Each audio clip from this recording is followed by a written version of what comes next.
Hi there, and welcome back to another English lesson on TV. We are your hosts. I'm Mr. Daryl. I'm Miss Samantha, and today we will be discussing Alice's Adventures in Wonderland by Lewis Carroll.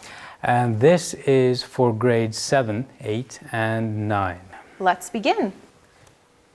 Our agenda today will begin with vocabulary, then we'll move on to talking about the author and the summary. From there, we will have a look at some of the characters, the setting, the main themes, the conclusion, and add a little bit of homework at the end. Of course. So let's look at our vocabulary. Our first word comes from the title of the book, Wonderland. And a wonderland is a place that makes you feel amazed, usually because it's beautiful, incredible, or unfamiliar. Our next word is one of the words you would use to describe such a wonderland, and it is strange, an adjective. And it means something unusual, bizarre, surprising, unfamiliar. Yes.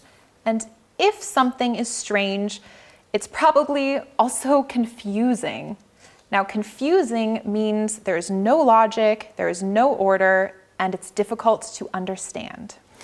Now, something else that's confusing is our next word, nonsense. These are words that have no meaning or make no logical sense and can be confusing. Yes.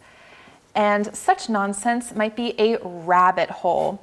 Now, a rabbit hole literally just means a hole in the ground where a rabbit lives.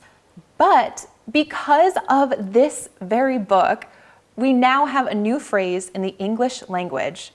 So now a rabbit hole means a confusing, strange, nonsensical situation that is difficult to get out of. Something that you might feel when you get stuck in a rabbit hole is our next word, frustrated, and it's an adjective. It means feeling annoyed or upset because you can't get out of a situation you've got yourself into. Our next word is curious, which means excited to learn or know something, like how I am curious about our next word. Our next word is a great one. It is imagination, and it's the ability to create new ideas or pictures in your head. It's a synonym of creativity. So please be sure to keep all of these vocabulary words in mind throughout our lesson. And now, Daryl, let's talk about the author. Why do we talk about the author? Good question. We talk about the author because it's important to understand where he's coming from, who he is, his historical moment in time. All of these things can give us a better picture of the book and the themes. That's fantastic. We should look at our author for today then. We definitely should. And that is Lewis Carroll. Lewis Carroll. Now he's a British author. He's from Cheshire, England. Lewis Carroll's not his real name. He's one of those that takes a pen name, and that means a name that you take as a writer just for the book. So it's not your real name. His real name, in fact, was Charles Dodgson. He is an aristocrat, and that's very important. Unlike other 19th century authors, which is the time he's from, he doesn't look at the lower classes. He looks at the upper classes because that's who he is, and that's what he prefers to address. That makes sense. He was also a mathematician, and this influenced his stories because, as you will see in Alice in Wonderland, he loves playing with logic, reality, and fantasy. Maybe like a mathematician, they love their logic. Lewis Carroll was also influenced by his good friend's young children. He actually spent a lot of time with them, and to entertain them, he told this amazing fantasy story from his own imagination. The girls loved the story so much that they asked him to write it down for them. He did, and now all of us have Alice's Adventures in Wonderland. Imagine being the inspiration of a classic story that lasted hundreds of years. Incredible. That would be amazing. But let's now take a look at what actually happens in Alice in Wonderland with the summary. Let's get to it. The summary of the book. Alice's adventures in Wonderland start when, on a sleepy afternoon outside her home in England, she notices a talking white rabbit wearing clothes and checking his pocket watch. She's curious, and so she follows him down a rabbit hole where she falls a long way into the world of Wonderland. Yes. From there, Alice finds herself in one confusing situation after another. For example, during her time in Wonderland, Alice drinks a potion that makes her tiny, eats a cake that makes her giant, swims through her own tears, goes to a tea party that never ends, plays a game with live flamingos, and participates in a huge trial all about who ate the Queen's desserts. Along her travels, Alice also meets very interesting and strange characters. She's often frustrated by the new people or animals that she meets because she thinks that they are saying confusing nonsense, which often they are. Finally, one of them, during one of her strange experiences, and it seems like she's going to be in big trouble, she wakes up outside her house in England. And we realize that the whole thing had been a dream, and it was all because of her imagination. What an amazing imagination that girl has. Quite a dream, too. Yes. And we met some crazy characters. Let's talk a bit more about them. Yeah, as you know, characters in a book are how you move the story along. So it's good to have a look at them sometimes. There can be many different types. There's protagonists, otherwise known as the heroes.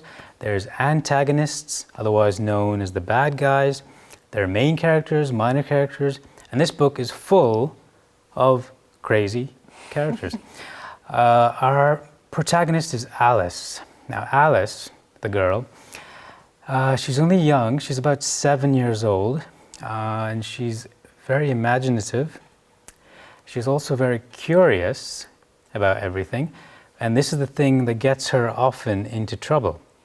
But she speaks her mind, so she has good character, and she tries to be polite to everyone that she meets along the way. Yes.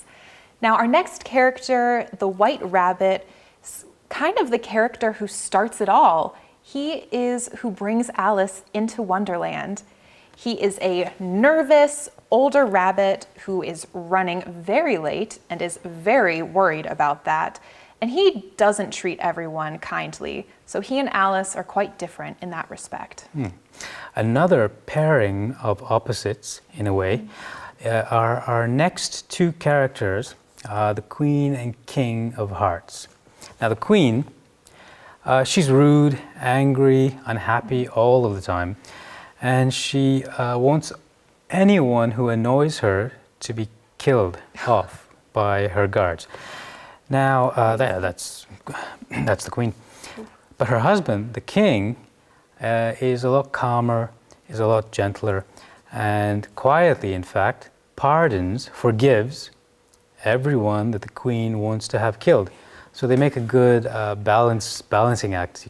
They do. They sound pretty funny to me. Yeah. Now, our next character is the Cheshire Cat. He is a magical cat, most known for his sneaky grin, which makes it look like he's up to no good or that he knows something that he's not telling us.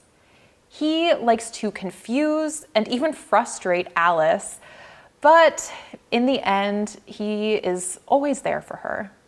It's good to have friends like that. Our last character is the Mad Hatter. Now, mad in that name often means angry, but not in this case. It has a second meaning, and it means crazy. So he is the crazy hatter, and hatter means just someone who wears a hat.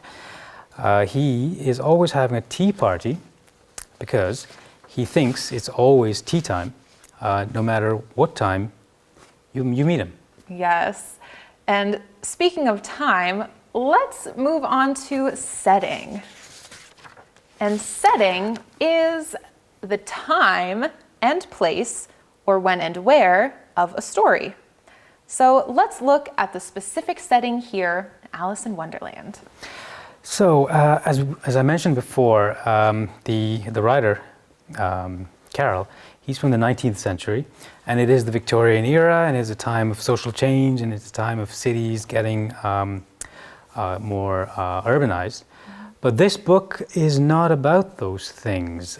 So Lewis Carroll, is focused on an aristocratic world almost, a kind of fantasy world removed from the social context of that time. So it isn't a social commentary. Yeah, that brings us to the where part of the setting. Now, part of it takes place in England, outside of Alice's home, but most of it takes place in this imaginary fantasy world of Wonderland in her own mind. But actually, a lot of places in Wonderland were inspired by Carroll's real-life world at home and at his university. Pretty interesting. Yeah. Let's take a look now at main themes. Main themes. Now that is a term that needs to be explained a little bit, I think, Samantha. Yeah, I'd love to do that. So the main theme of a story is what the author is trying to communicate through the characters and events. In other words, the main theme is the main idea of that story. Daryl, can you tell us a bit about one of the themes in Alice in Wonderland? I certainly can. I think essentially the book is about a child trying to understand the world of adults, and that gives the entire book its character, its strange character. If you can imagine back to when you were a child, the world of adults seems confusing, frustrating, maybe even strange and nonsensical. And these are all things that you find in the book. It is Alice's attempt to confront that world in a way. And she does her best, and she tries to get through by doing what she thinks is right. Yes, that is such a great point. Now, another theme that we should consider is the power of imagination and dreams. Now, Alice goes on this incredible adventure in her imagination in Wonderland, and it just unlocks such incredible things for her. It also helps her understand reality, right? We can use our own imagination to figure out some problems we might have in the real world, which I think is so interesting, that point that Carol makes here. What a great theme to come from a mathematician for a novel. Yes, he is truly a remarkable man. But now we are near the end of our lesson, Daryl. So let's take a look at what we reviewed today. First, we talked about the author, Lewis Carroll. We moved on to the summary of how Alice travels through Wonderland in the misadventures she gets herself into. We looked at some of the many crazy, strange characters. Then we looked at the setting of the Victorian era in England, but mostly in Wonderland. And finally, we discussed the main themes of the child's struggle to survive in the confusing world of adults and the power of our imagination and dreams.